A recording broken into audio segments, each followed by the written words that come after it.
সেচ প্রকল্পের আওতায় কি পরিমাণ ধান হয়েছে আর এই ধানটা কি ধান? এটা হলো ইরি ধান। আসলে ধান মোটামুটি ভালো হয়েছে আলহামদুলিল্লাহ। তো কিছু সমস্যা আছে, সেগুলো হলো যে আশেপাশে যে গাছগাছরাগুলো আছে অনেকেই বাড়ির জন্য প্রস্তুতি নিয়ে সেগুলো করছে। তো গাছগাছরা ছায়ার কারণে ফলন অনেক নষ্ট হয়ে যায়, গাছগুলো নষ্ট হয়ে যায়, যার কারণে ফলন বেশি উৎপাদন হয় না। তো কৃষি কর্মকর্তাদের আমি দৃষ্টি আকর্ষণ করবো, তারা যাতে এগুলো সঠিক ব্যবস্থা নেয়, একটু ছেটে দেওয়া হইলেও যাতে একটু কৃষক উপকৃত হয়। জি, ধন্যবাদ। আপনাদের এই যে ধানটা রোপণ করতে আপনাদের এখানে কি কি সমস্যা হচ্ছে?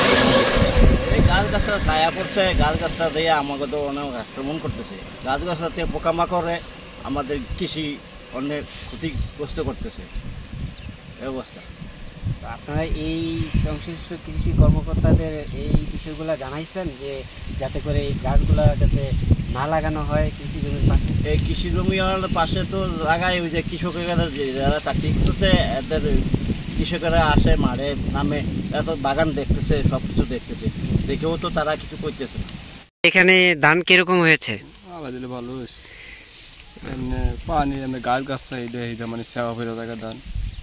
আর এমনি ধান ফলন কম, পানি পায় না ঠিক মতন, পানি পায় না।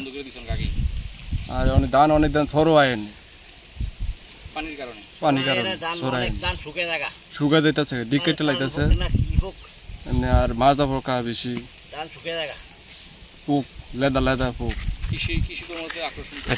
জি, আমাদের লক্ষ্যমাত্রা এইবার বড় মৌসুমে ৯,৯৮৪ হেক্টর।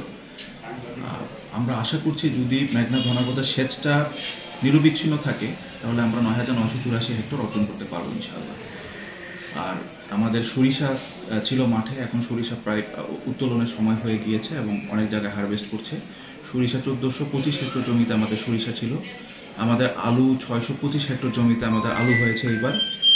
আমাদের ভুট্টা হয়েছে ২৩০০ হেক্টর জমিতে ভুট্টা হয়েছে এবং আরও কিছু ভুট্টা এখনও লাগানোর পর্যায়ে রয়েছে। ভুট্টার লক্ষ্যমাত্রা আমাদের অর্জন হয়েছে এবং আশা করা যাচ্ছে ভুট্টা এবার তাদের লক্ষ্যমাত্রা যেটা দেওয়া হয়েছে সেই লক্ষ্যমাত্রাটাকে ক্রস করে চলে যাবে, বেশি হবে লক্ষ্যমাত্রার চেয়ে। ধন্যবাদ।